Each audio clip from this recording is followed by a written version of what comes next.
sono delle cose che ormai sono diventate insopportabili sentire a questa popolazione. Sono stato in piazza più di una volta e il popolo di questo movimento è un popolo variegato, va da operai, artigiani, liberi professionisti. La situazione ormai è colma, i politici devono stare ad assentire la gente, non si può sempre minimizzare tutto come ha fatto oggi il ministro Alfano o il ministro Letta. Bisogna che queste persone vengano incontro alla gente in una certa maniera, non sono facinorosi, non siamo facinorosi, non siamo delinquenti, siamo persone che sono stufe della situazione. Lo stesso rappresentante sindacale di polizia è stato molto chiaro, anzi gli faccio i complimenti per le parole che ha utilizzato, credo che siano l'espressione diretta della situazione attuale. Molto bene, grazie. Grazie a lei. Giuseppe, perché noi non è vero che paghiamo il prezzo solo di questi ultimi 20 anni di politica. Paghiamo il prezzo di una politica un po' più lunga, di una politica dallo sguardo corto, del politico che non era statista, che quindi guardava le prossime elezioni, eccetera, eccetera. Le scelte difficili però provocano anche le proteste dei cittadini. Chi ha fatto l'amministratore locale o non locale lo sa. Tutti oggi dovranno anche fare scelte difficili che possono scontentare magari una parte anche privilegiata, d'accordo?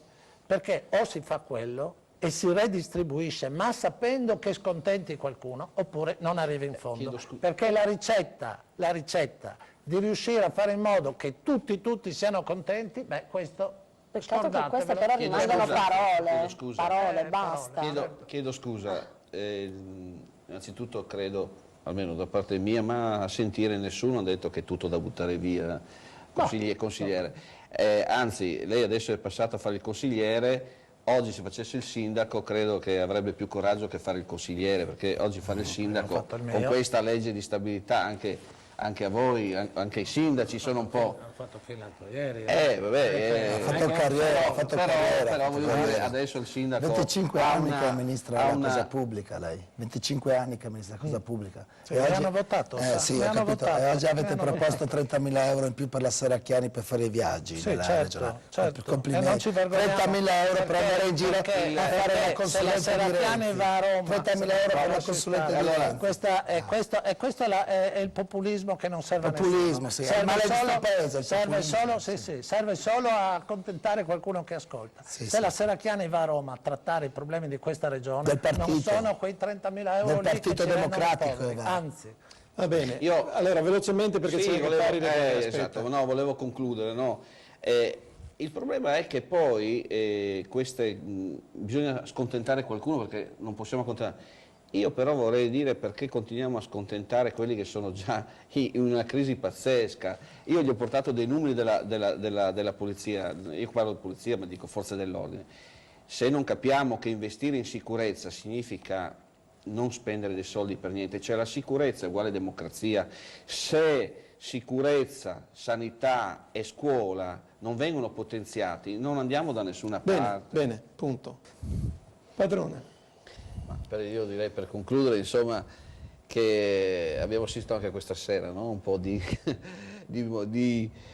quello che è la tensione di piazza. Ma è giusto che sia così. Ma è giusto che sia così, no? Qualcuno diceva no, ma stiamo litigando, no, stiamo discutendo, ma si sente la tensione di piazza. Io ribadisco quello che ho detto prima di concludere, non si possono chiedere sacrifici sempre alle solite persone, alle stesse persone. In questo caso parlo delle forze dell'ordine, perché continui sacrifici non portano da nessuna parte.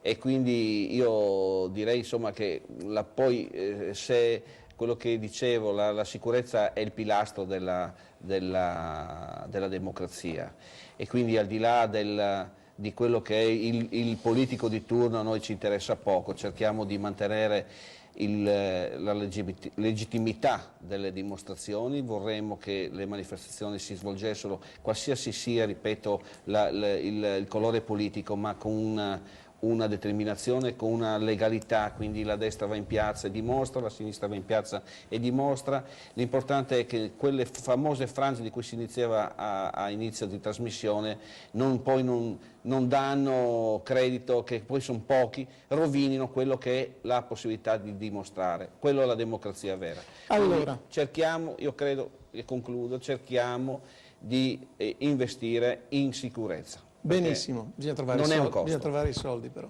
Bisogna trovare i soldi, però sa cos'è?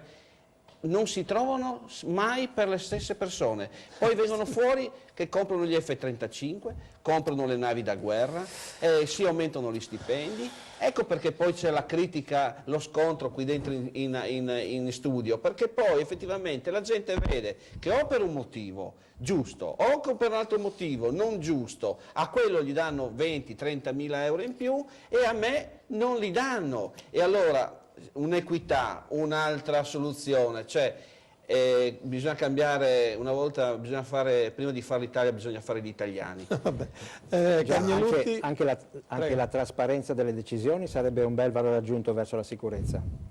Anche questo è vero. Ma non c'è trasparenza nelle decisioni. Una conclusione, se vuoi rispondere a Padrone, ma insomma una conclusione direi dobbiamo comunque trarre.